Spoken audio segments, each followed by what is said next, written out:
He now works in the private sector investigating complex multinational fraud cases. In this role, he works closely with law enforcement agencies and regulatory agencies around the world, including the FBI, US Homeland Security, and City of London Police, as well as local agencies such as the Australian Competition and Consumer Commission and Australian Federal Police. Adrian.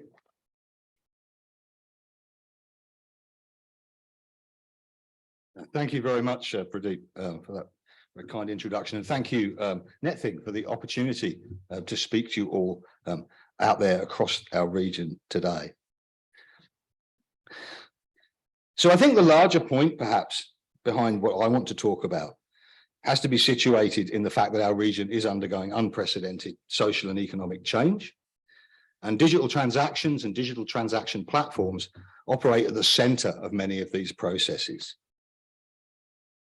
And transaction platforms, of course, when I use this term, I should unpack it because there's a lot in that bag. So they take a number of forms. We're talking about point of sale payment apps in various kinds. We're talking about money transfer services. We're talking about trading platforms. We're talking about microcredit apps across the world. And we're talking about the multifaceted exchange mechanisms that are built into retail service and social media platforms. So suddenly we're really talking at large about the platform economy. Because transaction platforms are central to the strategic design and the operation of platform ecosystems. Is it, you can point this way? Yep. If you could just put up the next slide for me. So transaction platforms are central to the design operation of platform ecosystems. They are the financial architecture, the engine of digital platforms. And the ecosystem is a paradigm that infuses commercial ambitions and state policies and has obvious implications for the region. But the genealogy of digital transactions can be traced back to the computerization of global financial markets in the 1980s, the datafication of transaction records, particularly in the 90s, and of course, the GFC in 2008, because that's the point at which the utility of blockchain software for creating an extra sovereign, a distributed financial architecture led to the constitution of cryptocurrencies as a fungible expression of transaction records. So, really compelling moment where records of transactions actually become a currency in their own right. And of course, to make those things happen, you have to draw upon an underlying quantum of data processing power. So stripped of its libertarian stylings, crypto is a monetary expression of digital productivity. It's analogous to the relationship between the US dollar and oil in the 20th century, or indeed the pound sterling and coal in the century before. But I'll leave it to Mark to address some of the issues arising around Australia's crypto craze. And I'm going to focus instead upon the impetus for the wider switch to a universal digital transaction architecture and some of the implications that will interest all of us as stakeholders and as policymakers. First slide, please. So drawing upon the arguments, principally of Kenneth Rogoff, the Harvard economist, under the auspices of the UN's Better Than Cash Alliance, there's been a multilateral push to substitute physical money with digital systems, and especially so in the developing countries. And to summarize the most commonly heard policy arguments for a digital monetary system in pragmatic terms, we can probably group them under a set of four predominant stakeholders. Step forward, please. And one more. And another. And now we're back in sync. So begin with, of course, the arguments from law enforcement. So in the first instance, the argument has been that cash is the primary means for funding terrorism and organized crime, and cash facilitates vice, corruption, and obviously provides the primary motivation for robbery. And so a common line that was taken was that if we replace cash with digital payment systems, and we have a clear trail of transactions, then questionable money exchanges can always be identified, they can be investigated, they can be proven. And Mark will update you on the nuts and bolts of how that is actually happening in the present moment. But coming from another sector, of course, the arguments for going digital revolve around the twin desires of government to collect tax revenues, and to reduce their own transactional costs.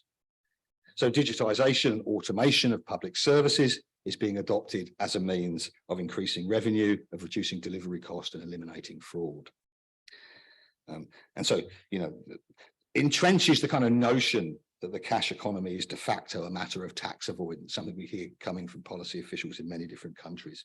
And the point is that e-governance advocates the full transactional visibility through digital systems. So the solution becomes the same one. But in the third instance, digitization also means the considerable transactional costs of managing traditional cash and banking will disappear. This will produce greater profits for banks, will expand credit, especially for the poor. Of course, there are some issues for us to consider there. The inability of customers to withdraw tangible wealth. It means there can't really be a run on the banks.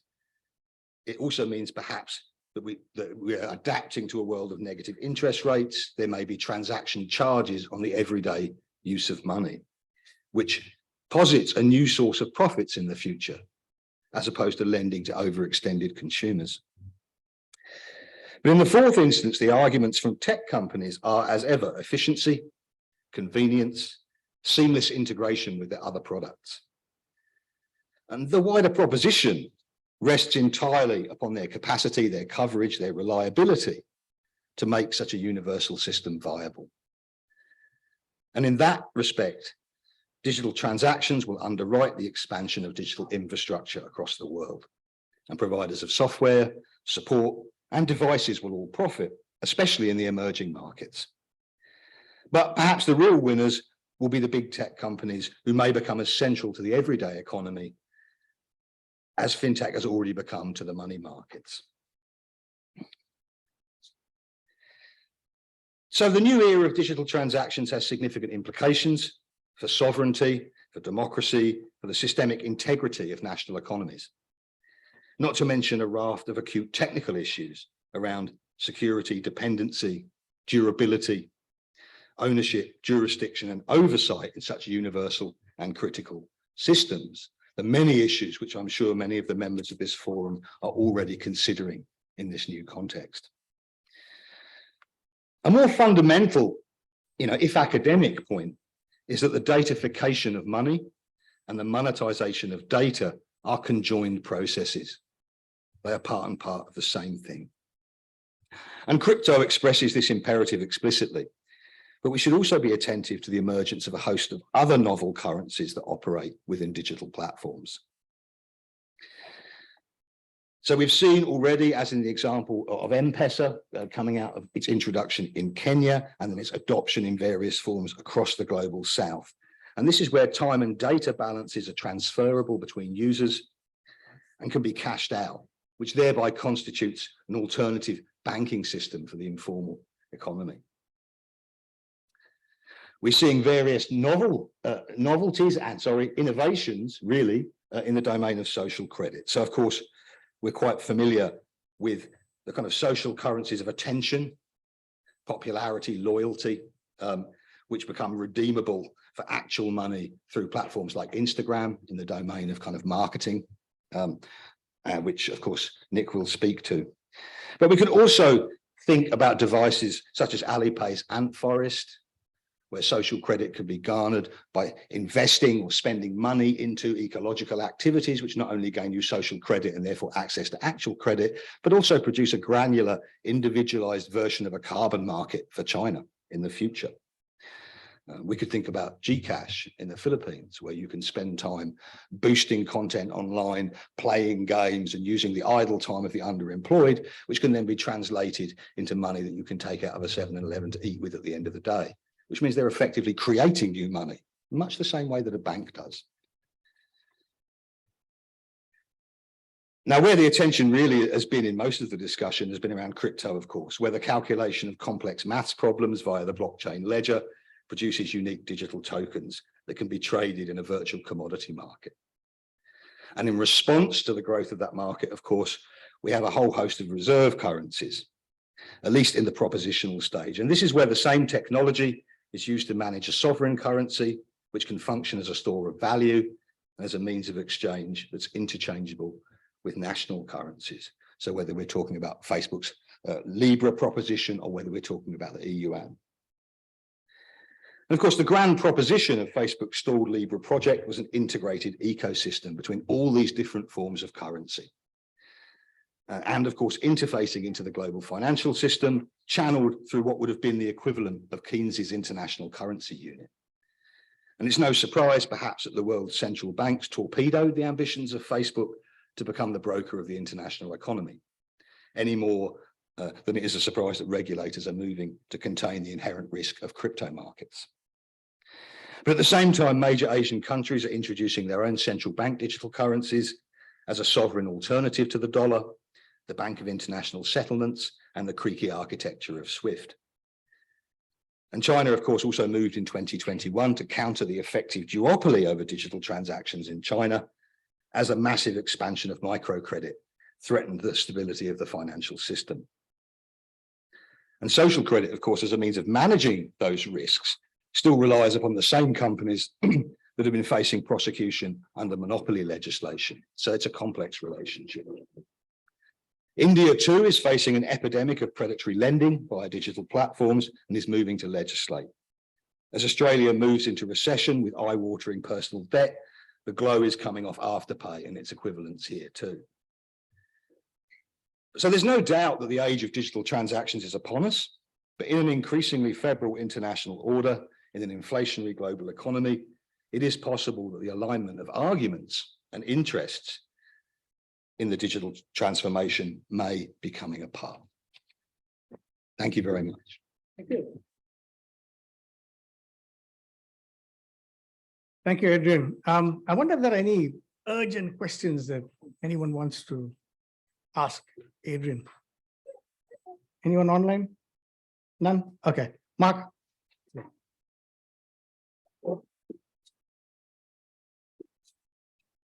Thanks to Pradeep and very much to Adrian for setting up a nice scenario for me. So if Adrian's playing good cop, I will play criminal. I'd like to, can you full screen that? Yep.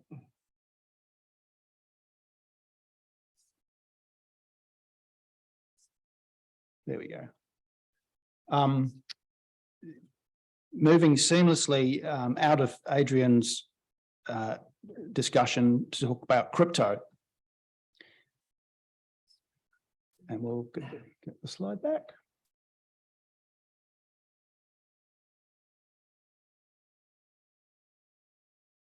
Excellent. So what is so attractive about crypto to criminals? It has three principal benefits from the perspective of the kinds of crime I investigate. So first of all, it's a bait. There's a fascination for crypto, and it provides something that criminals can use to lure members of the public, consumers, into fake investment schemes and all kinds of nonsense, which will eventually, if they fully fall for it, relieve them of their life savings. It provides a payment mechanism that the criminals can use to extract this money from the victims. And third, and perhaps most interestingly from my perspective as an investigator, is it's a laundering mechanism. The blockchain itself and the architecture of cryptocurrencies provides almost infinite possibilities to layer and to structure transactions as part of a money laundering effort. So in addition, criminals use crypto to pay each other. They maintain crypto balances. It's an inherent and intrinsic part of their operations.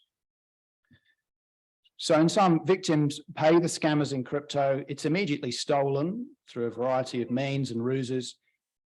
And meanwhile, in the case of the investment frauds, the sort of which the type that I investigate, in the background, an elaborate stage play is going on to convince the victim that they've actually invested in something. The money is then laundered through the blockchain.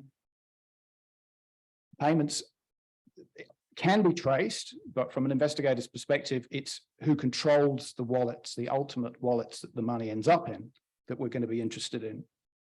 And don't forget that criminals have to use what are called centralized exchanges. These are the Krakens and the Binances, these types of operations, they need to pass their money through those types of exchanges if they want to convert it into cash. And cash, despite everything that we've covered so far, cash is still king to some extent, because most of the criminals that, certainly the ones that I deal with, and most of the ones that law enforcement deal with, still need to convert that crypto into cash at some stage, at which point it will enter the conventional banking system. So these exchanges keep records of who controls customer accounts, but with varying reliability. Some of these exchanges themselves are highly suspect. One of my investigations features an overseas crime syndicate that even set up its own centralized crypto exchanges right here in Australia. All of this, in sum, is helping to create a new breed of well-resourced and increasingly resilient multinational organized cybercrime syndicate. Move on. So we'll have a brief look at criminals' holdings of crypto. This is Chainalysis data. Chainalysis, some of you may be familiar with, is a company that develops and works on software and other services to monitor crypto. And they spend a lot of their time tracking illicit flows. This is their best estimate of what criminal crypto holdings are as of 2021. I'd say that's a very conservative estimate at 10 billion US worth of crypto. And the next slide, please. We're living in probably the #1 target for crypto scammers. Certainly from our own internal sources, from documents, data that we've acquired, and from informants within these criminal organizations, we know that Australia is top of the hit list for scammers. It's certainly in the top 3 markets alongside the UK and Canada, possibly Germany and Sweden, depending on the type of scam. And it's worth just thinking about this for a moment as to why this might be. So, as well as a fascination with crypto that that Adrian mentioned, the country has always had a high savings rate. We have a very generous superannuation system here. There's a cultural disposition to gambling. Australia has one of the highest rates per capita of gambling spending of any country in the world.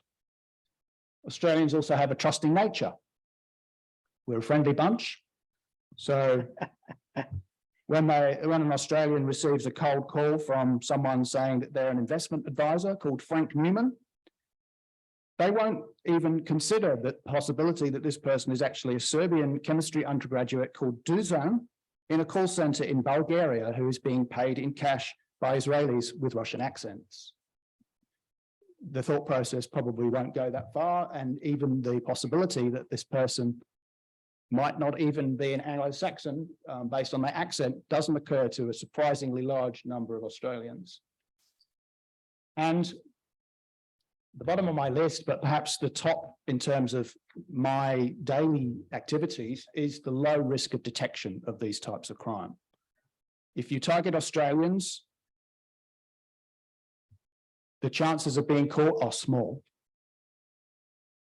And just to give you a sense of the scale of this problem, the data here from the ACCC, the Australian competition watchdog, showing a very rapid rise in the scale and impact of these types of scam in the last few years, driven principally by a rapid increase in investment fraud, which is the orange bar there.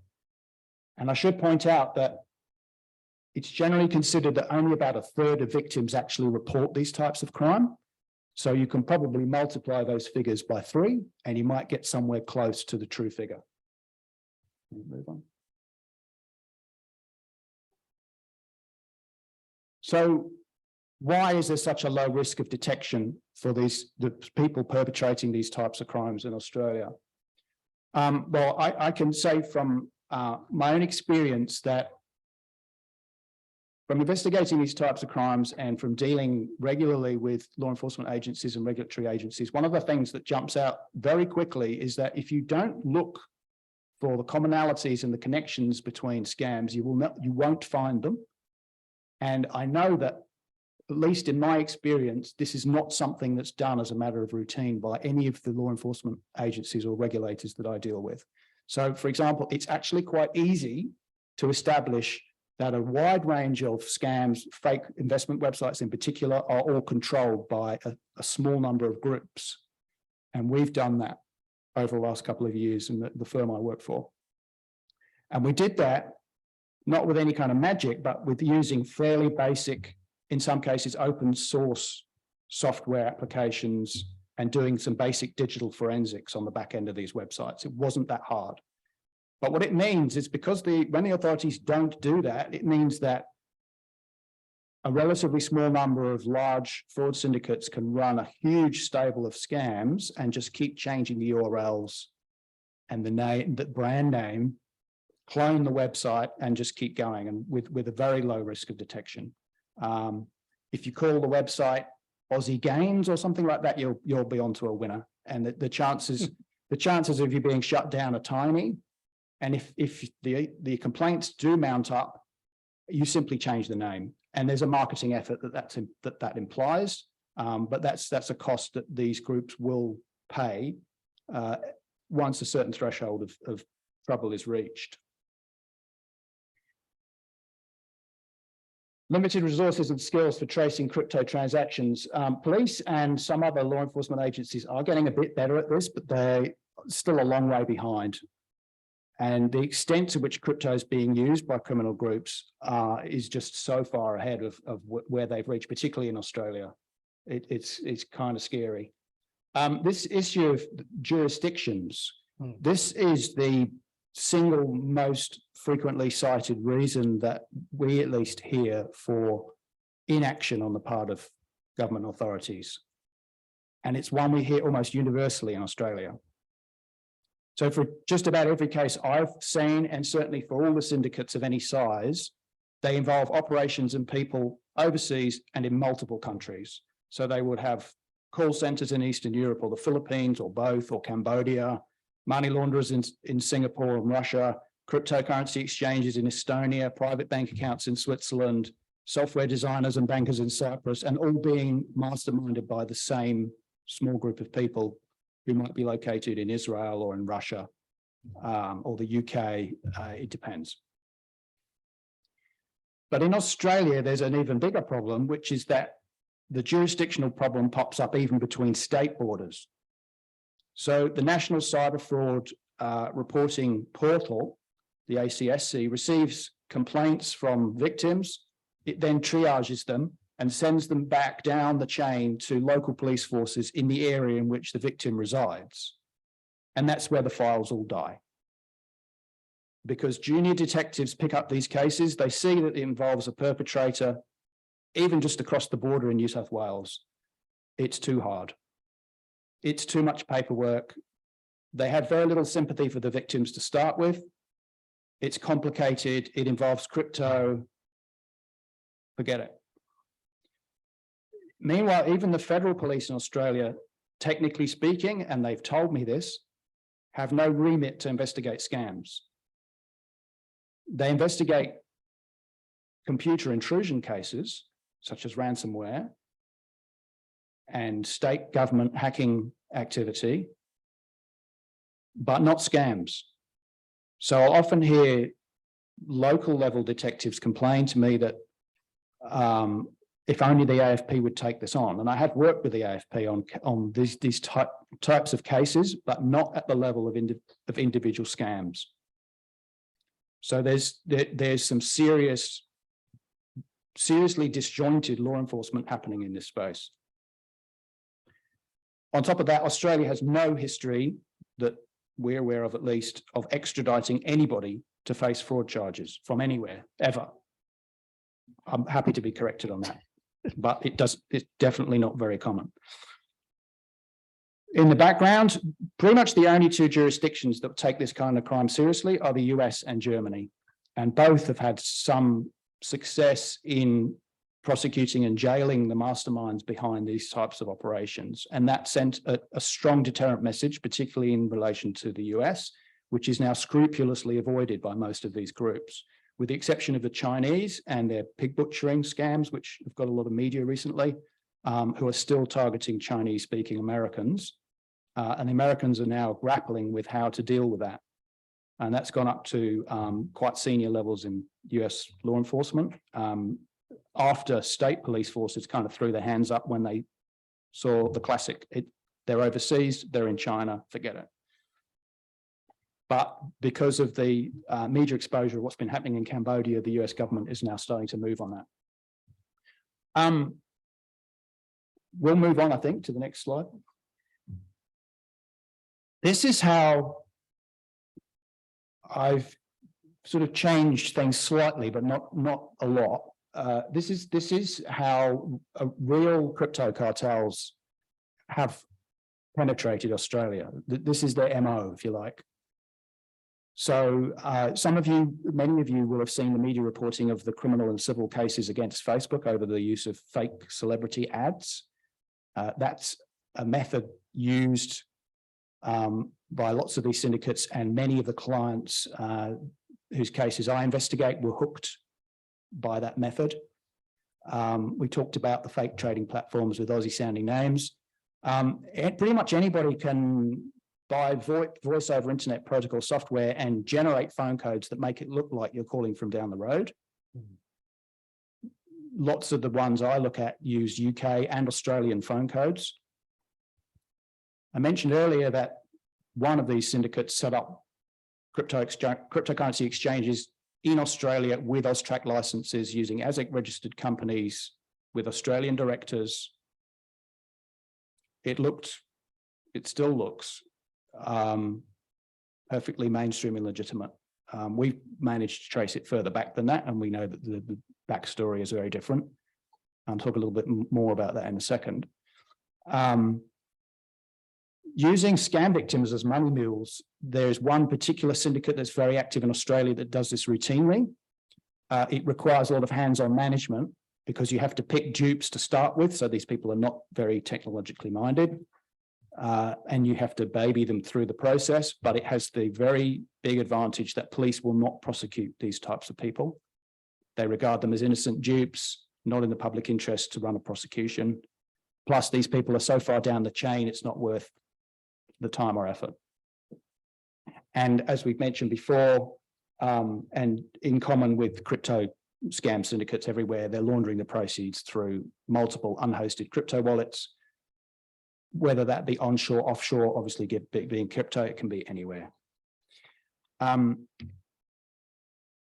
As food for thought, before I go, Lars, if you can just move on to the next one. Thanks.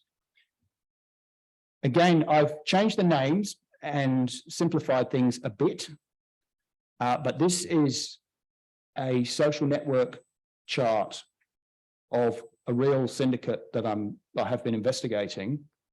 And I just wanted to show this as an illustration of the sophistication, complexity, and particularly the vertical integration of this group, which is not uncommon. There's a handful of groups like this. They're active globally. Australia is very high up their list of targets because it's such a lucrative and soft market. As you can see, they've got their own lead generation system. They run call centers. They operate through a complex web of front companies in multiple jurisdictions. They're using nominees to run those companies to distance themselves. But once you get inside, which we have in some cases, you can see how these connections work and that they're in fact controlled by a single person in Tel Aviv. And then down the bottom here, this is where the rubber hits the road in terms of their use of Australian companies and Australian crypto exchanges. And that then meshes with the scams themselves, and those crypto exchanges are used to process the payments. And that has the fantastic advantage for these people that they control all of the know your customer data. And it generates new leads for their scams because people coming in from the outside find these cryptocurrency exchanges, provide their personal information, they're then a target.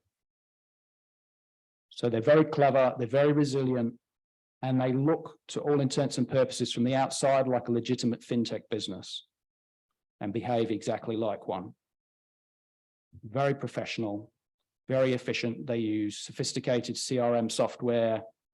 Everything has a spreadsheet. Everything is measured to within an inch of its life. Yeah, it's a big undertaking for law enforcement and investigators, but this is what they're up against. And thanks for your time today, and I'll be happy to take questions. Thank you, Mark. If you could stay there for a moment. I had one question. Why is there, if this kind of fraud is, is so global, how come there are low detection rates? What's happening here? There are fraud related protocols, right? International protocols. That's true. There are also protocols for law enforcement cooperation, but they're very cumbersome. So there's what's called the MLAT process, which is a sort of a global treaty on how law enforcement agencies talk to each other. But I mean, I was involved in a case a few months ago where I assisted the AFP and introduced them to people I'd been dealing with within Israeli law enforcement. And I think it took 6 months for a basic referral to come from the AFP to the Israelis through Interpol and through the MLAT process. And that's not uncommon.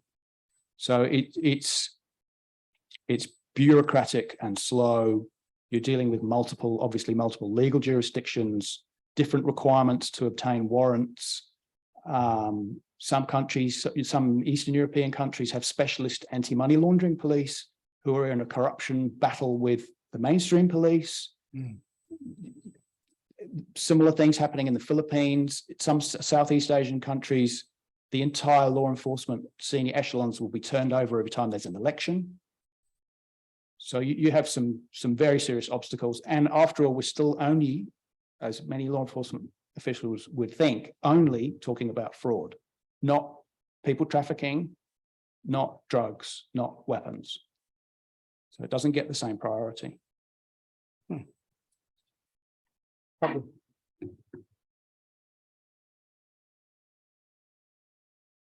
Thank you very much. This was a great presentation, and also with the inner workings of these things, which is always interesting to learn about. There have been two questions on the chat room from the NetThing event. One is about the ACCC National Scam Center, whether there is a way that that can help somehow. And the second question is more about MLATs and international cooperation between police, because this is obviously not only a local thing, but what are the international mechanisms around that? So those are the two questions, one by Keith and another one from Jordan, attending the NetThing event. And I have a third question that's from me. You have to write them down. Yeah, it's fascinating. So now we have you, we might better grill you. It's about internet governance, right? This is an event in the contents of internet governance. You talked a little bit about regulation, whether that is a solution or not. It was not very clear to me. It's more about, you talk more about strategies in law enforcement. I want to see from the policy making side of things, from the regulatory side of things, how do you think things can improve in terms of lowering those bars in the future? Yeah, so first of all, in relation to the ACCC, the ACCC is probably the most active of the Australian authorities in this area. Having said that, they aren't, strictly speaking, a law enforcement body. They've been very entrepreneurial, if you like, in their bid to take on Meta over the fake ads, and I'm quite familiar with some of the work they're doing on that. Unfortunately, Meta has successfully, or so far successfully, managed to suppress the court filings in that case, claiming that it will prejudice the criminal action that was brought by Twiggy Forrest in the Western Australian Magistrates Court. So we don't know as much about that as we would like to. But the ACCC has one of the better systems for reporting and monitoring scams, and the fact that it's under Rod Sims has been willing to go up against Meta. It sort of put Australia on the map a little bit, particularly in the context of, the media laws that were designed to curb the influence of Meta and so on. So I kind of say more power to the ACCC's elbow. There is this issue that I flagged earlier that the ACCC and other agencies, they don't strictly speaking investigate scams or not on an individual level. They receive complaints and they issue public warnings. And that's great as far as it goes. But as I said, it's very easy for these scams to reinvent themselves, just to clone a website and turn themselves over. So the same issue happens everywhere. The ACCC operates in a very similar way to the Financial Conduct Authority in the UK, although I think it probably does a bit of a better job. The question about MLAT, we discussed that just to some extent just before with Pradeep's question. There are mechanisms. There's Interpol, and the latest report from Interpol, the members of Interpol are all flagging cyber-enabled crime, cyber-enabled financial crime in particular, and cybercrime generally. They're all flagging it as their most significant emerging threat, all of the member countries of Interpol. But again, Interpol is slow. You will hear routinely from law enforcement officers all over the world that working through Interpol is tedious, and it's not strictly speaking an investigative body. It's sort of an intelligence triaging body and a liaison mechanism. So I don't know what the answer to that is. I mean, MLAT is just a treaty. It doesn't really mean anyone gets investigated or prosecuted. I think that the lessons I've taken home from what's happened the last couple of years is that deterrence works, and the Americans and the Germans prepared to put significant resources into prosecutions actually has an effect. Putting people in jail has an effect. And in terms of your question about governance, probably not something I feel really qualified to comment on. I mean, obviously there are some very big issues being discussed as part of the forum about governance. Probably other people would be better placed to answer that.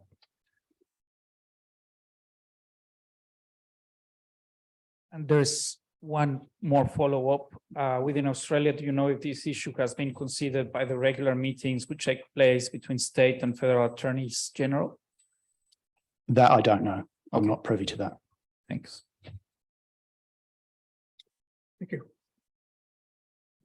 One more. Oh, one more. Anonymous attendee.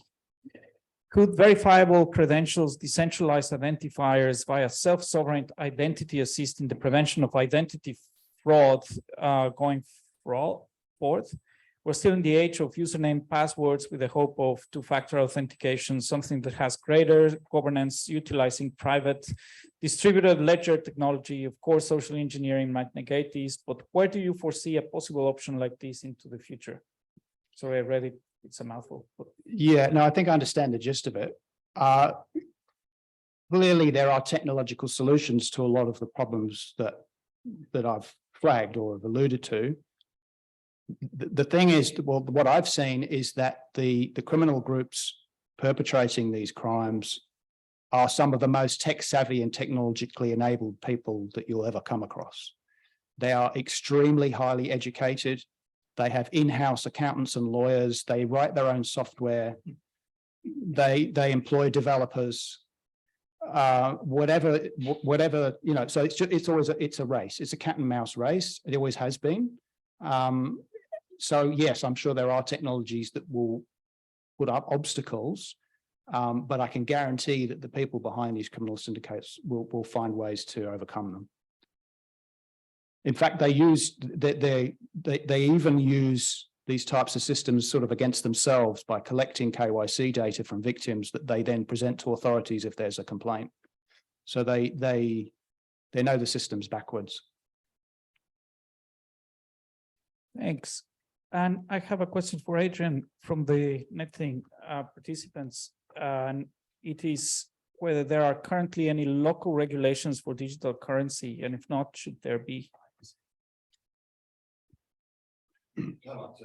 Whether there are local regulations for digital currencies. Well, I think perhaps part of the problem is that we don't actually have a full definition of what a digital currency is. Some things are considered currencies, some things are not considered currencies. There are of course national regulations that will come with sovereign central bank digital currencies. Although for the moment, of course, the question of those entering kind of everyday use, we're kind of some way away from that, I think, and it's more about the question of how they relate to an existing sovereign currency. But I think probably the larger point in this is that the convergence of the kind of financial system with the internet system means that we're all facing a question around, do we have to replicate the entire regulatory system of finance somehow within the internet? And does the burden then fall upon, technology providers and internet governance to police these flows and exchanges and to manage these kinds of questions? And I don't think there are only kind of technological solutions, because the thing I think that I want to draw a bit from this is that blockchain itself is supposedly a foolproof system for securitization, and yet has actually become the very basis for this kind of utter kind of dark web of crime, which is entirely antithetical to the purpose for which it was originally designed. And that just kind of shows the kind of issues we faced. And I think beyond that, the question of what can be done locally, it's very difficult to do anything in the financial architecture locally, because we are locked into international treaties. We're locked into a globally integrated economy. It's very hard for any state to act alone in this space. And of course, we're not in a moment perhaps where we have the international cooperation at the high level that will actually enable us to kind of produce the kind of consensus that produced the World Wide Web originally, in this particular moment, for something of even kind of greater strategic import.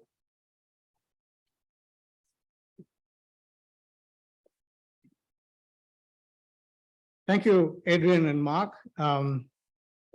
Adrian, for the challenges of the kind of cashless society that we're moving into, and Mark for the, this new world of crypto scams and things like that are very difficult to actually comprehend the scale of these activities. Right? But I'm sure there'll be a lot more questions that will be directed at you during the session. Our next session is going to be on youth cultures and online alcohol advertising, and we've got two presenters. I'd like to introduce both of them to you. The first is Kathryn Backholer, and Kathryn is at Deakin University and is a National Heart Foundation Future Leader Fellow and Associate Director of the Global Obesity Center, a World Health Organization collaborating center for obesity prevention.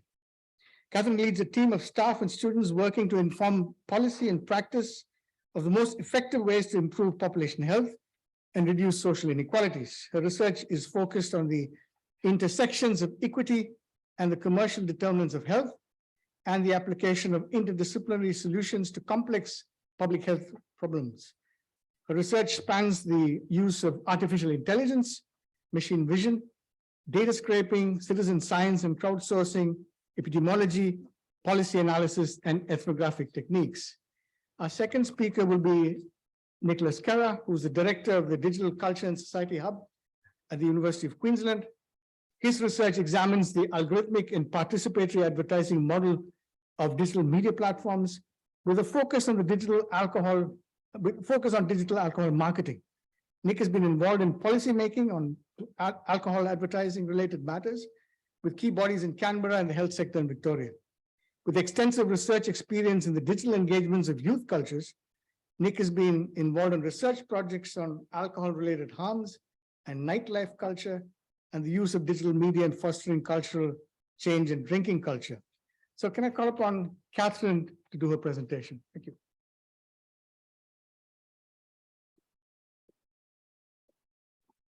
Thank you. I'll just check that you can see my slide in full. Yep. Okay, great.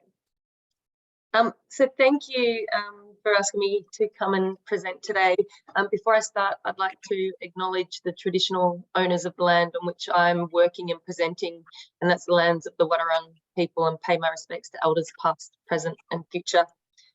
So today I'm really going to focus on regulation and regulating online marketing of alcohol, but really it applies to all types of harmful commodities online. So I want to start with, evidence that marketing of alcohol online or in any environment has an impact on health. And again, as I said, this really translates to many harmful commodities, including food, e-cigarettes, tobacco, or alcohol. So we have really good evidence now, both from the academic literature, but also from industry reports, that the marketing of harmful products influences behaviours and brand recognition, and has a negative impact on health right across the life course. So this is from the academic literature, a review of the literature on the impacts of digital marketing, and showed that digital alcohol marketing activities use materials and approaches that are attractive to young people, encourage interactive engagement, and then really clearly showed that this was associated with higher levels of drinking behaviour, thereby increasing the risk of non-communicable diseases right across the life course. So the evidence is really clear there in the academic world. But if you look at industry reports, you see the same. So this is an ad campaign by Vodka Cruiser, who recognised that per capita alcohol consumption was falling, particularly consumption of pre-mixed spirits among females. So what they did was launched a Facebook live TV ad focused on young women who they believed moved away from the brand. And they showed it was really, really effective. So a 9.3 uplift in sales volume and an increase in brand favourability. So clearly, this marketing works, and it has an impact on our children and our youth's health across their life. We know that these industries are turning to digital marketing more and more, from traditional to digital marketing. This is a graph of alcoholic drinks advertising spend globally on social media platforms.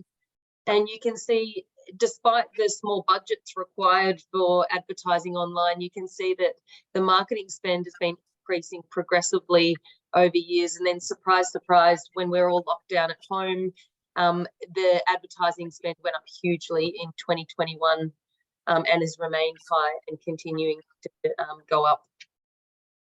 We know that self-regulation doesn't work, so there are many codes that industry has written.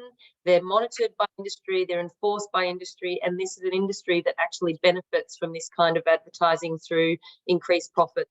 And time again, the academic literature shows that it has no impact on these industry codes.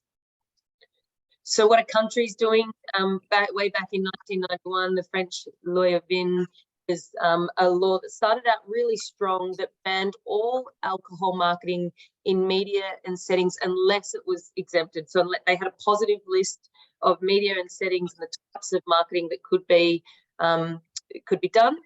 But in 2009, the law was relaxed to allow marketing online, with some exceptions, but really quite weak now online. We've got the Finnish Alcohol Act, which is really held up on a pedestal in terms of alcohol advertising restrictions online, but again, huge hole in the regulation. So Finland was the first country in the world to operate a special regulation specifically on social media into its Alcohol Act, particularly through the use of interactive games, competitions, and lotteries. But as I said, major loopholes. We know from the evidence that alcohol companies have found ways to circumvent the law. So, for example, branded campaigns are now being used that advertise the context within which alcohol occurs rather than the products themselves. So just one of the very many examples of the way in which alcohol companies and harmful industries more broadly will circumvent rules and regulations online. Online.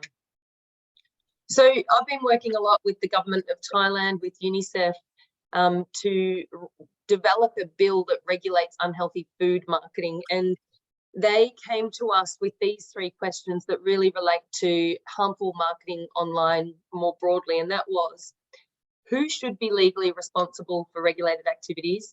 What should be regulated online? And how can regulations be monitored and enforced? So I'll just take you through this study. We did a number of interviews with the representatives that were really closely involved in the writing of the Finnish Alcohol Act, which I just described, the UK Health and Care Bill, which includes a ban on all paid-for marketing online for unhealthy foods. It's been passed, the law's been passed, but it hasn't been implemented yet. The Australian Tobacco Advertising Prohibition Act, which bans the marketing of e-cigarettes and tobacco online, and the Chile Food Labelling and Advertising Law, which bans all marketing of unhealthy foods that's directed to children specifically. And being academics, we use the number of policy and health law frameworks to guide our work. So I'll just take you through these findings. So in terms of who should be legally responsible for the regulated activities, as I take you through these findings, these are the really high level findings. There's a lot more depth to it, but I'll take you through the high level findings. So all interviewees agreed that the advertiser should certainly be legally responsible for complying with the law. So that's the alcohol manufacturer or the producer. But they also started to talk about, well, actually, the marketing chain is quite complex online. So it's not just about the advertiser, but the agencies, the data brokers, the ad tech companies, the ad networks, and the publishers as well. So we should be thinking about proportionate liability for actors across that whole entire marketing chain. And then we asked about social media platforms, and almost all interviewees at first said, we can't even think about social media platforms. They're too powerful. They're in the US. But we started to talk that through, and there was some suggestion around, making algorithms more transparent and publicly available so they can be scrutinized. And certainly in the US, there is some traction in terms of regulating as well. So in terms of what should be regulated, it was really consistently considered that if you want to protect children and youth from harmful marketing, you have to stop all online marketing, and specific targeting of certain groups to protect just won't work. So we focused on children, for example, and they felt that adults and children share the same digital devices, online accounts and online profiles, which is a reason why it wouldn't work. And other reasons are that children often circumvent age requirements. The predictive capabilities of to target ads away from certain groups are inaccurate. And we really need to be looking to future-proofing policy against changes in digital ecosystems. We know huge numbers of brands, for example, bought up in the metaverse, for example. So how do we have a law that really captures future changes in marketing techniques as well? And the way to do that, they viewed, was just by banning all of that kind of marketing online that's harmful. And then the last question, how can regulations be monitored and enforced? It was viewed that monitoring needs to be budgeted for and outlined really early and not just at the end of how it's currently viewed. That industry advertising data and civil society complaints can be used, but it's not enough.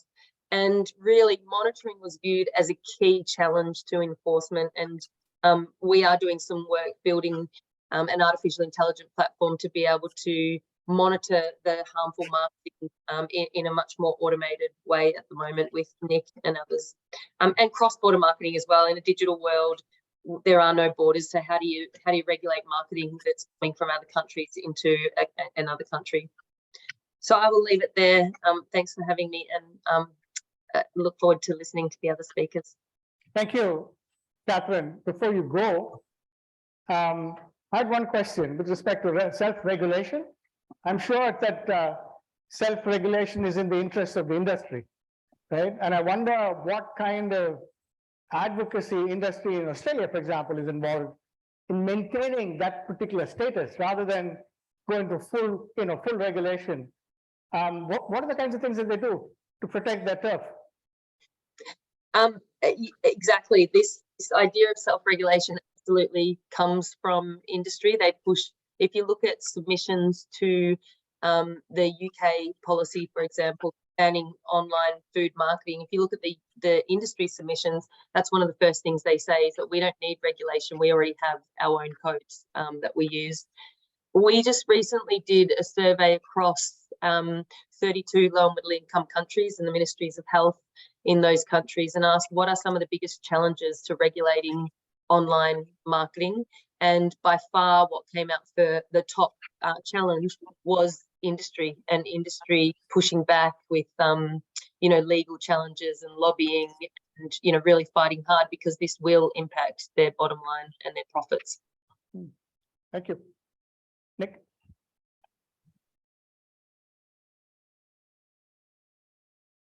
Thanks, Pradeep. Just wait for my, that's all right.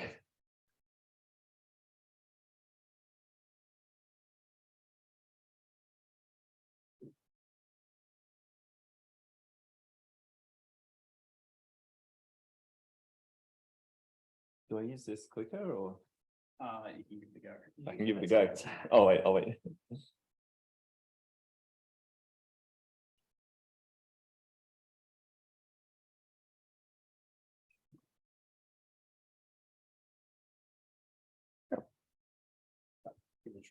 All right. No, doesn't want to click. That's all right. I'll let you click for me. Thanks, Pradeep, and thanks, Kath. I hope this leads on quite neatly from what you've outlined already this afternoon. So I might click a long one to begin. And I just wanted to start off by kind of asking this sort of question about how we got here. And for me, there's these kind of two important currents that have been going on with the development of digital advertising really over the last decade or so. Yeah, next one along. And I kind of think about it this way, that I'll take the bottom one first. On the one hand, we see the emergence of a form of advertising that's very kind of participatory, organic, earned. It involves this kind of much more open-ended engagement between advertisers and consumers online. They're engaging with each other in the production and sharing of content. And this part of this form of digital advertising is really important in the first years in which platforms emerged, because they were driven by venture capital, and they needed to, their objective was to build up engagement on the platforms. And so advertisers kind of played an important role here, because they were producing lots and lots of content. That content was feeding onto the platform. People were playing with it. And the platforms were kind of rewarding advertisers with free reach if they created good content. But at a certain moment, that venture capital period ends and the platforms have to make money. And so they switch fully into a paid advertising model, particularly the social media platforms. And at that point, organic reach just collapses. Advertisers stop getting any kind of free reach. And the participatory moment gives way, in a way, to a much more data-driven algorithmic mode of advertising that's fully, in a sense, paid for. But of course, this was another current that was always there the whole way along. If we think back to the cookie in the late 90s that solved the sort of shopping basket problem of keeping all your goods in your basket as you moved around a website in early forms of online retail, the cookie then became the little instrument that tracked you across the web that could then drive the development of a targeted and programmatic form of advertising. So these two currents are kind of really important to me, because they get more and more woven together as we go along over the last decade. I'll go to the next slide. And what it kind of raises, I think, is a really fundamental question about what advertising even is now. And I think if we import some of our assumptions about what advertising was in the 20th century, or what it is in mass forms of media, into the way we think about digital platforms, we're almost like thinking of the wrong object. And so we need to kind of think about, what form does advertising take? And so I want to kind of play that out in a couple of ways as I go along. So firstly, a really important characteristic of the kind of advertising that we see on digital platforms is that it's dark. And it's dark in two senses. The first sense is that it's not open to public scrutiny. And this is a really fundamental change. Like, by definition in the 20th century, advertising was a public form of communication. It followed the logic of publicity. And so all forms of kind of regulation, monitoring, accountability that we have in law or in self-regulation or any other kinds of instruments are based on the assumption that advertising is in the public domain. You can see it, you can make sense of it, you can hold it to some kind of scrutiny. But platforms have invented a form of advertising that's dark in the sense that it's only visible to the people, to the person targeted by the ad, and only in the moment in which they see it, and then it disappears. So there's no way, in a sense, to see what's happening. And the second way in which advertising on platforms is dark is that advertising is no longer just the ads. It's this complicated algorithmic model that tunes relationships between ads and consumers. And if you don't really understand that model, you don't really understand what advertising is. And that model is kind of also entirely now outside of any kind of public scrutiny. I'll go to the next slide. So for me, there's this really important relationship if we're going to think about regulating this form of marketing, in terms of thinking about what it would mean to take dark digital advertising and make it accountable to the public.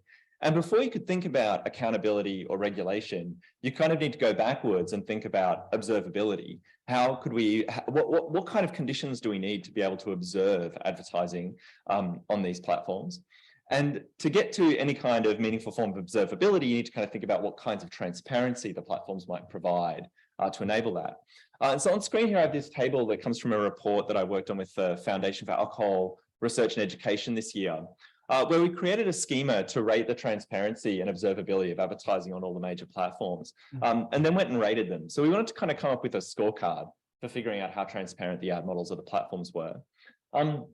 And you can see on our scorecard, only one platform rates green for one thing on any of our criteria. And so I'll kind of explain broadly what we find. So across the top, we're looking at Meta, Alphabet. Sorry, the Zoom is obscuring. So Meta, Alphabet, Twitter, Snapchat, and TikTok. And then down the left-hand side, we have a series of criteria. We start with a basic one saying, is there a public archive of the ads that you can log in and see? And then what kind of features do the platforms provide around that archive? So is it permanently archived? Is there access to a searchable dashboard? Can you download metadata about the ads, such as information about targeting, information on spend, or information on reach? The only green criteria is Meta. So Facebook and Instagram provide a public searchable dashboard to their archive, but they create a very funny kind of archive. It's like a, the archive only contains ads that are live on the platform at that very moment. So it's kind of like a library where they delete the books if no one's reading them or something like that. And the yellow is overwhelmingly, the story is that platforms do provide better forms of transparency for political advertising because they've been under a lot of pressure to do so. And so you get this kind of pattern where in the one, that's a mixed story to me in the sense is that it demonstrates under pressure, platforms can provide better forms of transparency. It's technically possible. It doesn't cost them a lot to do it, but they only provide it for that single category. And then some platforms, their level of transparency is appalling. So Alphabet is certainly in that domain, one of the biggest ad companies in the world, and really, apart from political advertising, extremely limited forms of transparency. TikTok, for example, provides really none at all. So I'll go to the next slide. So I think for me, this is a really, this is a kind of baseline for thinking about what it would mean to regulate advertising in the digital age. Firstly, we would need to think about that relationship between transparency and accountability. And then we'd also need to think about what it means to observe more than just the ads. So what would it mean to observe and understand the forms of data that advertisers are collecting and how they use it? So this is just a little snapshot of some data from a study we did with young Victorians last year. And we asked them to send us their Facebook advertiser and interest data. Facebook make it pretty difficult for you to download this, but a group of our participants were able to do it and share it with us. And what we found on average was that 194 of those, the average young Victorian in that study had 194 different advertisers upload data about them into Meta's ad model. And the ad model generated on average 787 interests about them. And those interests are kind of like the fuel that drives the whole ad engine. And I think to understand anything about the model, you really need to understand those data sets and how they're being used to feed neural networks that kind of tune the relationships between consumers and ads. I'll go to the next slide. And I'm going to skip forward. I'm going to make one more kind of point. So we'll go to the next slide, down again and again. Okay, 2 more points. So the other thing I think is really important in this ad model, and this connects with what Adrian led off with this afternoon, is increasingly this ad model is becoming an integrated advertising and retail model. So it was only really 2-3 years ago in the West that we began to see retail integrated fully into the major social media platforms. This has been integrated into Chinese platforms from the get-go. But you know, for some product categories now, we're seeing the ads are really tappable buy buttons. So the ads have become something you don't just look at, you tap them. And so particularly if you look at particular categories, so here we're looking at, say, alcohol ads, and we're finding that retail and home delivery ads nearly always have buy buttons now. So here on Instagram, for example, you know, 87% of home delivery ads have a buy button. And so, but Instagram only really integrated these buttons in 2019. So very rapidly, Instagram has gone from being a targeted ad platform really to an ad and retail platform. Next slide. And just to show you what those buttons look like, because I think in a way they're kind of engineered into the ads in very seamless ways. So all of these ads have a button. These are all shop now buttons, but you can see the way in which they take different forms on the platform. Okay, next slide. And next slide. Next one. I just want to make one final point. Maybe, sorry, if I go back up. Up. Sorry, this is a bit tricky. Up again. I want to go up. Other way. There we go. I might just stop here. Yes. So this is just to say when we look at so we got these young Victorians to donate ads to us that they were seeing. And one of the things we begin to see, sorry, can I go up 2 more? Yes, there. Yes. So one of the things we begin to see is the way the model tunes sequences of ads for particular consumers. So the image on the left is a series of ads that young Victorian women were sending us, and the images on the right are young Victorian men. And you can see the way in which the model is tuning toward their identities. So the young men are not just seeing lots of sports betting kind of ads, but the language of those ads is very much about risk, reward, calculation. It's like bet now, make it count, win. On the left, it's much more, you're seeing lots of botanicals, pinks, and so on. So the ways in which the ad model could take the same set of products in many cases and tune them to different identities is really apparent. And now I want to go back down. So click past these ones. So one of the things I'm interested in my work is what this advertising is going to become in the future. And this is where I'll finish up. So I'll keep going down and down a little more. I had too many slides. Yes, we'll stop here. So I'm thinking here, this year, particularly, we've seen the emergence of generative AI models like DALL-E 2. So these are a series of images generated in DALL-E 2. And DALL-E 2 is a neural network where you can generate images from text prompts. So you write a little bit of text into the model, and the model will generate you synthetic, wholly synthesized images. And one of the things we've been thinking about in this work is what the next wave of automated advertising is going to look like. The previous decade is really focused on neural networks that can target the ads. But the next decade, we will see the emergence of neural networks that actually synthetically produce the ads. And those two moments will get joined together, I think. So what we were doing here was just playing with this relatively untrained model. And already it's uncanny, you can see it's uncannily good at generating ads. What we were doing is actually describing ads that we could see our alcohol advertisers serving to young Victorians to the model, and seeing how good it was at just producing those ads from scratch. And all of these images were generated from one prompt in sort of 5 to 10 seconds. The model is better at creating ads that match the aesthetics of young women than it is at young men. I find that really interesting. I have a theory about why that is, but it's kind of cute. I find the gendered aspects of this model really interesting. Okay, so, and then just to go to the last slide, all of this is just to say, I think, that if we're going to think about the regulation of digital advertising, we need to kind of go back to basics about what kind of object advertising now is. And to just think about regulating the content and finding the ads would be to kind of miss the bigger picture here of what's been going on in the past decade. And I think what's about to happen. I think we'll begin to look at the 2010s as really a prototypical period for this ad model. And the 2020s was the period in which it actually started to emerge into its mature form. We often think that a lot of change has happened in advertising, and it has, but I think we're on the cusp of a very big shift. Thank you. Thank you, Nick. Are there any questions online? Any in the chat? There is. The interface between gendered aspects and opportunity for exploitation is a tad scary. That's a comment from the chat. And Holly says this presentation is almost scary. So perhaps we can move a little bit to an open discussion. And I think I would like to trigger with a couple of things, because most of the content of this panel provides with in the sense of we can see how market has studied a lot of very important problems, how the research has enabled us to understand them more better. But taking this comment from Holly about trying to reflect what instrumental research in terms of the outlook of these things that we are studying. Oh, okay. I mean, what gives me hope?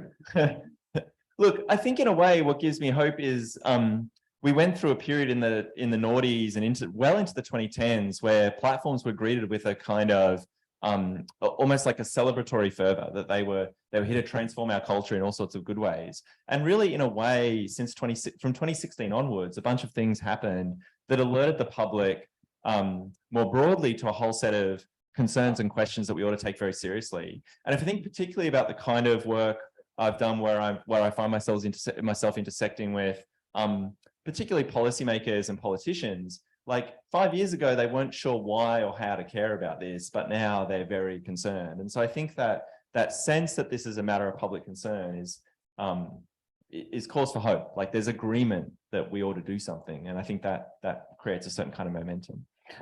I want to continue with that conversation.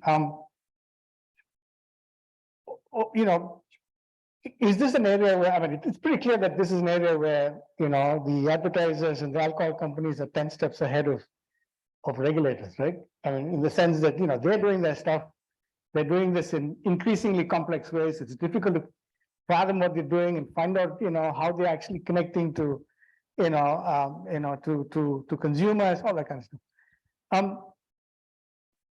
When you talk about the urgency that there is today in terms of the government wanting to deal with this issue, you know, is this something that is widespread? Is it kind of in the policy framework, you know, among a few policymakers, or is it, you know, is there an increasing kind of awareness that this is something that is urgent that needs to be dealt with? I think the way it intersects across multiple parts of government, in Australia, e-safety, ACCC, Department of Communications, the Attorney General, and the review of the Privacy Act. So there's all of these points in the political process where these issues are kind of coming up in different sorts of ways. And so that to me, points to the kind of intersecting, complicated set of issues platforms are generating. But it also, the advantage there, I suppose, is that there's lots of points in the political process where this is becoming an issue. But it's a complicated one. I mean, Kath, maybe to point a question to you in this regard, like in your work where you're looking at, say, the Finnish reforms, which were held up and celebrated at the time, but the UK ones that are incoming, it's that there's that question about how quickly that some of those legislative interventions kind of get out of date if they're too narrowly framed, right? Do you have a view from your work on that part of the issue? Yeah, I mean, I think we can look to tobacco. So if you look at the tobacco laws, they're framed in a way that does capture all kind of marketing. So they're not prescriptive. They're more open to what that might include going forward. But I think on the on the regulatory agenda globally, I think we're getting a lot of. So I've got kids outside. I think we're getting a lot of traction. So I was on a call today, and the Philippines is just about to, or next month, is going to table a proposal for restrictions of digital food marketing next month in the House of Representatives. That would have been unheard of a couple of years ago. And I think just, looking at anti-competition, anti-privacy laws in the US, around big tech and their role is really exciting with Biden in power. We never have had anything like that with previous governments in the US. And from a public health perspective, there's a huge amount of momentum around harmful marketing online, and the UN agencies are getting right behind it, and they're supporting governments to start to tackle this space. So I think we'll see more and more, and depend on having countries that just take a leap and try things and see what works and what doesn't work. Yeah, I agree, Kathryn. I think it's an important, like a few years ago, you'd often hear governments say, oh, well, what can one national government do against these global platforms? But I feel like that, now you're seeing national governments just pressing ahead with regulations and sort of, an interesting game of brinkmanship where it's the platforms either comply or they pull out of that national market. And more often than not, they seem to comply, I think. I mean, we saw an interesting kind of game of brinkmanship here in Australia where they turned off news in the Australian market for a few days to kind of prove their point. But we ended up in an interesting place on that. Yeah. Are there any questions from the floor? Yes. I was just going to say something very briefly about being positive. I mean, I think, although what I've tried to do is kind of point out that the various kind of utopian technical solutions to all these different things doesn't necessarily play out as things enter into the domain of real life, digital or otherwise. I think it's also worth recognizing that these kind of more integrated chains, of transactions and possibilities across the internet are bringing opportunities to people all around the world who've previously not had that access to those opportunities. People were able to support and sustain each other through COVID-19 lockdowns.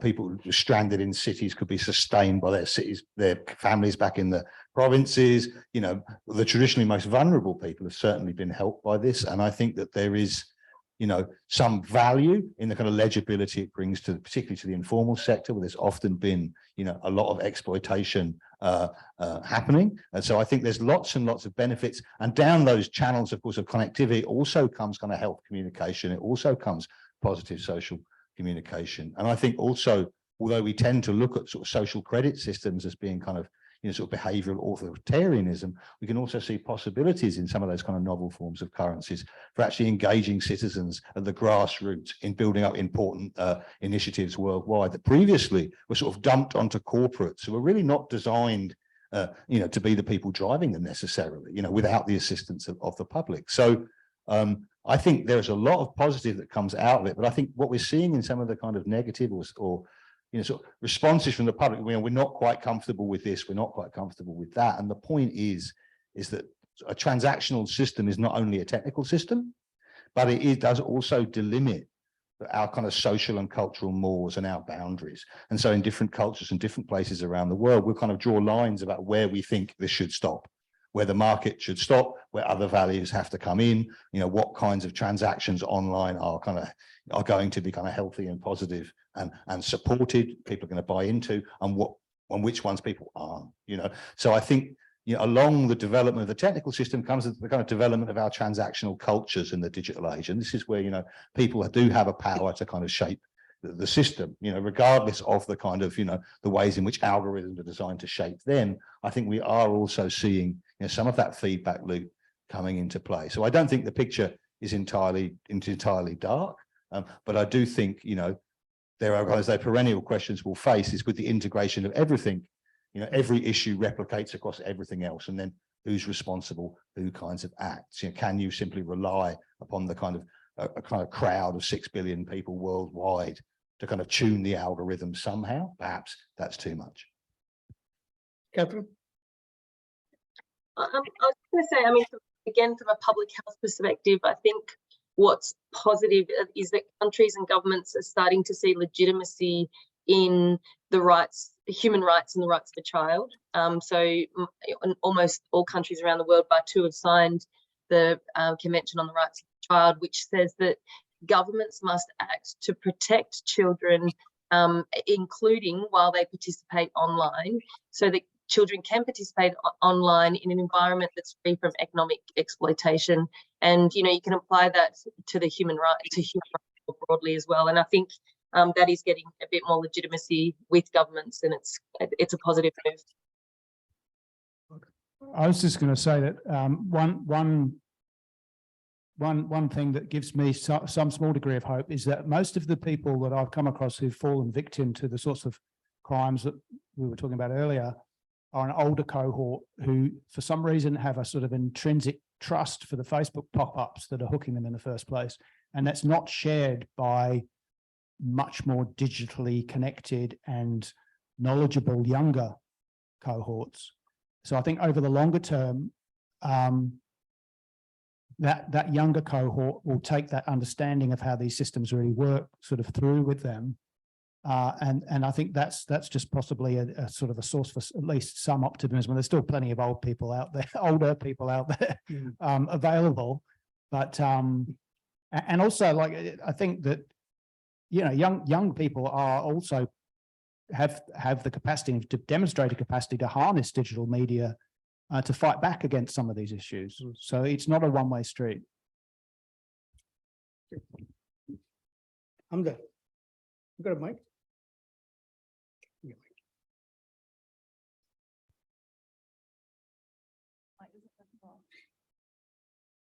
Thank you. This is Simrat.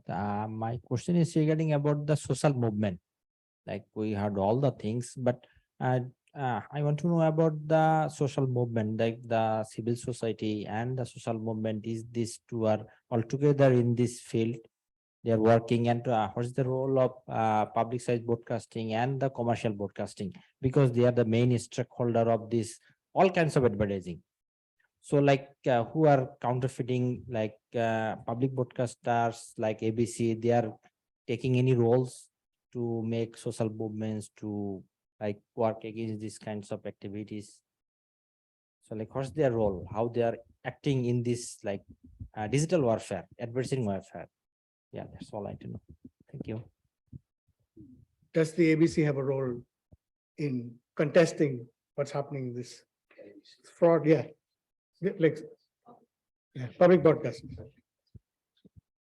I mean, I think that if I understand you rightly, we're thinking about social movements as kind of non-governmental bodies, and what's their role in this kind of space, whether that's in, and I think it's important certain areas that I'm looking at. I was talking to somebody in Indonesia yesterday about what they can do in terms of delivering digital literacy to kind of newly connected populations, so they don't fall prey to micro lending scams, so they don't fall prey to the kinds of things that even, we say this generation or that generation actually already had 30 years of experience. And some people are just entering into this space now and they have to kind of catch up. And I think social movements feeding into NGOs and community organizations have a huge role to play in the literacy space. I think broadly, when we think about social issues and what drives, what determines what's acceptable in the public domain, and so therefore putting pressure on national bodies or broadcasters to see issues represented or taken up, or in issues that relate specifically to their movement. So whether you're an environmental social movement that has an environmental bent, or some other kind of key factor in which it's mobilized. So they're often very active in kind of lobbying and shaping the kind of communicative norms in that space. And you often see, of course, that they're also running their own campaigns on social media as well. So I think they're very kind of present and capable of both kind of using the system and also kind of feeding into debates about regulation. So I think going back to the kind of days of Castells, where he argued that we would live in a world of social movements in the network society, where, the anti-network society would have to be on the network. The anti-globalization people would have to be operating globally, and the great kind of contradiction of voice within the system. But I think that voice has been very powerful, and I think we've seen outcomes from that. And I know it's certainly reaching young people. So I think there is something there to be positive about as well. Although the caveat to that is that not all actors, not all social movements find those comments kind of welcome, and they are being shut down in some countries in social media spaces, and it's important to recognize that as well. I think the other thing I would think about here is, I mean, one of the things I notice in the harmful industry space that Kath and I work in is these new kind of alliances that weren't there a few years ago, that where people civil society organizations concerned about harmful industries or public health are finding themselves form new kind of alliances with digital rights movements, consumer rights, consumer protection movements, and so on. And so those kind of new formations of people in the digital activism space and people in the kind of corporate and public health space are really productive. And again, demonstrate the kind of broad-reaching nature of these issues. One of the questions that I had to follow on was how do consumers safeguard their interests when it comes to, say, crypto fraud kind of stuff? Who do they turn to? I know there's a lot happening in the space outside, but if an ordinary person gets experiences fraud, where does he or she turn to in Australia, for example? Well, most people don't report it, for a start. There's a shame aspect that attaches to that type of crime, because effectively people have been duped, and that's not something they generally want to broadcast or to make public, and that limits reporting considerably. As I think I mentioned, probably only about a third of victims actually make any kind of report. In fact, many of them don't tell their close relatives even. I have many clients who beg me not to tell anybody in authority or anyone beyond a very tight group of people that they've been the victim of this type of crime. So that's the first issue to flag. If they are minded to make a complaint or a report, then the official way to do it is to go via the ACSC cybercrime portal, which is a national system that triages complaints about cybercrime. And this is a model that's been adopted by many countries. And Australia, in fact, is about to, under the new Labor government, is planning to implement a sort of a further stage of that and set up what's known as a fusion centre, which is a 24-hour reporting system. It will be a sort of a multi-agency approach. And this has already been implemented in several other countries with differing levels of success. But it's one thing to receive the information and to collect intelligence, but it's quite a different thing, as I hope I sort of alluded to earlier, to actually investigate in the formal criminal sense of investigation with a view to prosecution, simply because of the complexity and the multi-jurisdictional nature of this type of crime. Right. So there are places to go. The ACCC collects statistics. You can go to your local police station, but they will mostly tell you to go via the ACSC portal and file a complaint there. I think we are running out of time, and we're very thankful to the speakers. I don't know, Pradeep, if you want to say the last words of this and then pass it to Bronwyn and Cheryl, that will close the day of NetThing. Yeah, I just wanted to thank the speakers as well. Nick, Mark, Adrian, Kathryn. This is a wonderful, wonderful session, because I think, you not only dealt with the kind of dark spaces, but also the positive signs of hope in this brave new world in which we're living. So thank you very much. And thank you, NetThing audience and everybody here. Thanks very much.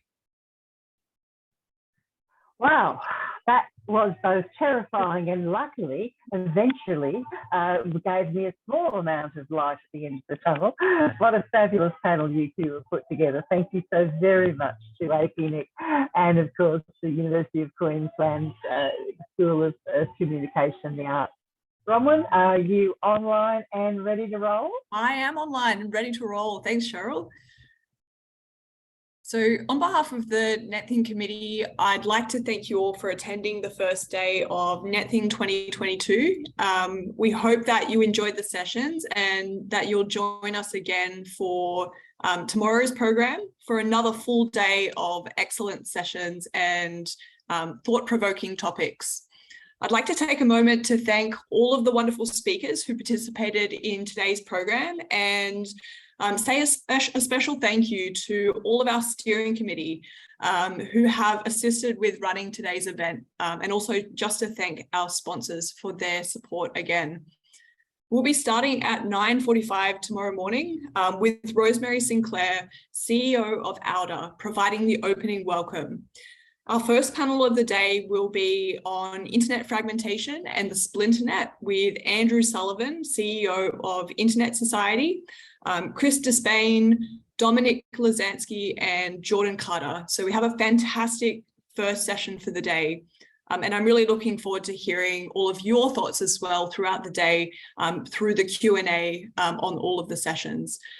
So with that, I'd like to thank you all for attending day one of NetThing 2022. We look forward to seeing you in the morning, and I hope you have a great night.